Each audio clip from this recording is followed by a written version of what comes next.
So hello, welcome back. My name is Glenn, and in today's video we're going to talk about how we can prepare for climate change, because whether you like it or not, the analysis for our climate is pretty much a worst case scenario. Where I live in Australia, apparently it's already reached 1.4 degrees. The baseline was 1.5 degrees. Above 17, 18 levels of warming. It's pretty much reached that already, and I reckon by 2050, this is just a guess, they're probably saying about 2 degrees. I reckon it's going to be 4 roughly. It's just increasing a lot quicker than what we can or what we have observed. Anyway, so things that you can do is you can learn about the native plants in your area. So we do have imported plants, like I have a lot of potatoes in my garden. I have mint, stuff like that, lettuce. Yeah, learn how to garden. You know, it doesn't hurt. But also learn about the native plants in your area that you can utilize as a food source. Because the main problem with this climate change is not that the climate changing, it's that our food sources will start to change as well. A lot of plants will probably start to decrease because the ecological area that they like is moving. That's basically it. And where I live, we have a lot of grasses you can use for seeds. Also, you can use the actual plants for other things like matting, or if you got a pillow, you can use it, stuff it in the pillow. And you can also use it to as a tinder for if you're going to make a fire. We've got a lot of other plants. So this book is Mary, so the Mary Creek, but I live near the Plenty River, so it's still useful because the habitat's the same. So we got, let's have a look at some plants. So the good thing about this book is that some of these uses it gives for the indigenous Wurundjeri people, which were the Aboriginal people that lived around here. So we have the black anther flax lily, Dianella. Oh, I've got that growing in my garden. And what they use leaves are shredded into fibre and used to cards and baskets. So they use baskets for that. A blue dye. Very interesting. Berries are eatable when ripe. So you can eat the berries. And I'm going to start doing that. Maybe we can actually make a market for Dianella berries, because they probably taste good. And over at the park, not the park. Oh, bit tired. It's a reserve of a large tree. It's about 300 or 400 years old. Underneath, they got all this Dianella growing. And whatever. Okay, so here we have some populop or whatever. So that plant there. So I'm talking about this one. And they can use the plant as edible taproot. So you can eat the root system of it like a tuber. We've got medical, so river mint. You can use that for coughs, colds, stomach cramps.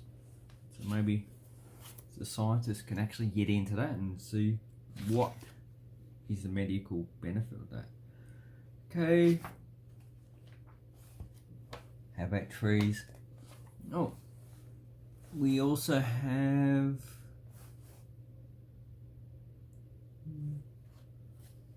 another one is a kangaroo apple.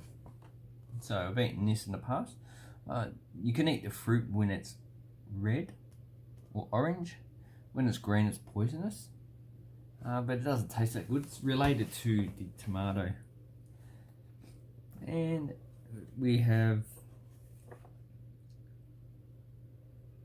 a lot of bottle brush. You can take the flowers off and use it for a drink. Then we have swamp paperbark. Food, flowers soaked in water make sweet drink. Leaves crushed in water can be drunk for colds. Yeah, but I'm not too sure. You need to look up on that. And how about the shea oak?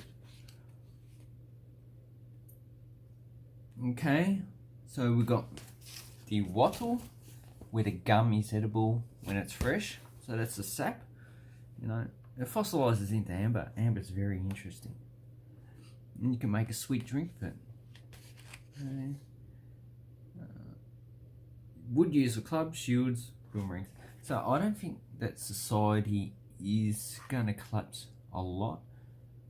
And this is hard to figure out. I don't think humans are going away. We're not going extinct. We're just too clever for that. We can adapt quite thoroughly until pretty much the planet's boiling. So we can adapt to glacial conditions. We can adapt to desert conditions. It's pretty much just the areas that have no water that we don't adapt to. So like Death Valley, there's no water, no one lives there. Someone could live there.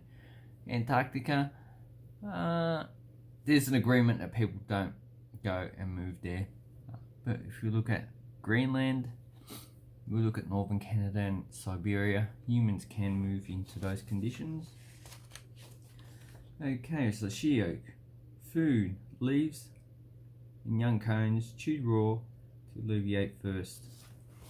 So there's the shea oak. Quite a lot around here. They've planted quite a few plants. And gum, eucalypts, we don't really use for food. Manna gum. Manna is an edible white sugary secretion produced by boring insects that can be scraped off stems. Need to look into that. Doesn't sound appetizing to me, but you know, when things get tough, it's just what you need to do. And there's another one. So I purchased these in the 90s, I think. So this is what date is this? Very interesting books. I purchased it from a bookshop in Coburg, and this one is Life of the Merry Creek. So not only plants, you also got animals. So we have a lot of animals. So we have a swamp wallaby. It's not like a kangaroo, it likes to live by itself. Purple swamp hen. What else? They're very common. Dusky moorhen, they're very common, so they're edible. But they're protected. But when things go up the rye, no one's really going to care about protection. That's why a lot of these animals are going to be put under stress from habitat loss and also being hunted for food. Got a lot of birds. A lot of these birds are still common. And